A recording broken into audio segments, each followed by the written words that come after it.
Hello everyone, आज तुम लोगों के लिए एक बहुत अच्छा गुड इन्फॉर्मेशन शेयर कर रहा हूँ।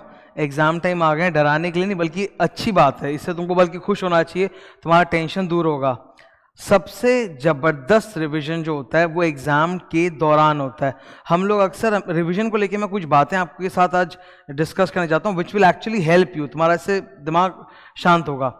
हम लोग हमेशा बोलते थे 3 बार रिवीजन, 4 बार रिवीजन, 5 बार रिवीजन। पहले बात तो कहाँ कौन से ग्रंथ में, महाभारत, रामायण, वेद, पुराण में कहाँ लिखा है कि 3 ही बार रिवीजन होना है?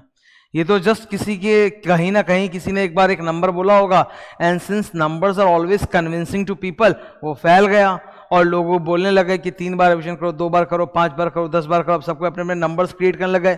रिवीजन एक बार भी बहुत हो सकता है अगर आपने बढ़िया किया है तो, पहली बात। दूसरी बात है, एक हम लोग ये सुनते हैं कि क्लासेस जब पढ़ रहे होते हैं तो उस दौरान बीच बीच में रिवीजन करना चाहिए, तो भूल जाएंगे।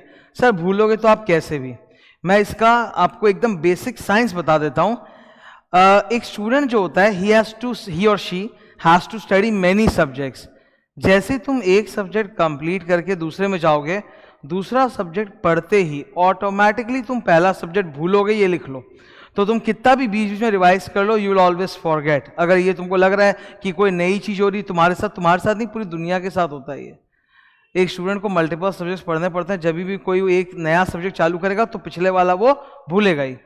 एग्जाम टाइम का रिवीजन सबसे ज्यादा इफेक्टिव क्यों होता है, सबसे ज्यादा पावरफुल क्यों होता है? बिकॉज उस वक्त वो 1-1.5 दिन तुम अपनी जान लगा के सिर्फ एक ही सब्जेक्ट पे टाइम डिवोट करते हो, तब तुम बाकी सारे सब्जेक्ट्स भूल जाते हो।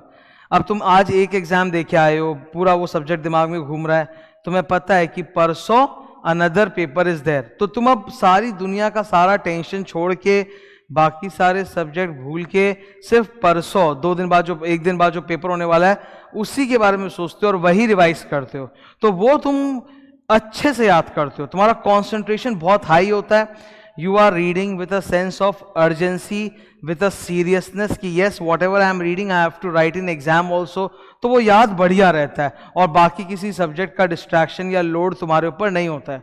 इसीलिए एग्जाम के दौरान जो वो 1.5 दिन का रिविजन होता है ना, वो पहले के 7 डेज के रिविजन से भी ज़्यादा अच्छा होता है।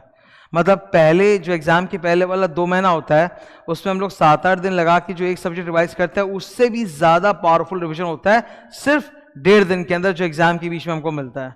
ये बात तुम समझो, ये बात बहुत लोग सोचते ही नहीं, समझते ही नहीं, but most important revision happens during the exam. Most of you, तुम लोग में से बोर्ड का एग्जाम्स दिए हो, 10 का या 12 का। बोर्ड एग्जाम्स में गैप ज़्यादा मिलता है, ठीक है?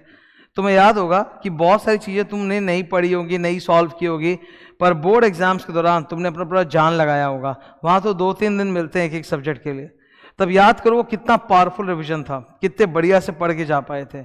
यहाँ पर भी वही होगा, तो चिंता की बात नहीं है। इस 1.5 दिन में तुम्हारा सबसे बेस्ट बाहर निकल के आएगा। हाँ, और जैसे तुम परसों जाओगे एग्जाम दे दोगे, आफ्टर गिविंग द टेस्ट, वो हो गया ना टेस्ट, उसके बाद तुम देखोगे वो भूलना चालू, सब भूलना चालू। तो ये नेचुरल है, घबराने की बात नहीं और ये अच्छी बात है। एक बार में तुम बहुत कुछ दिमाग में रख भी नहीं सकते, एक सब्जेक्ट को तुम पूरा रख के चल सकते हो, ठीक है? Best wishes for exam. Thank you.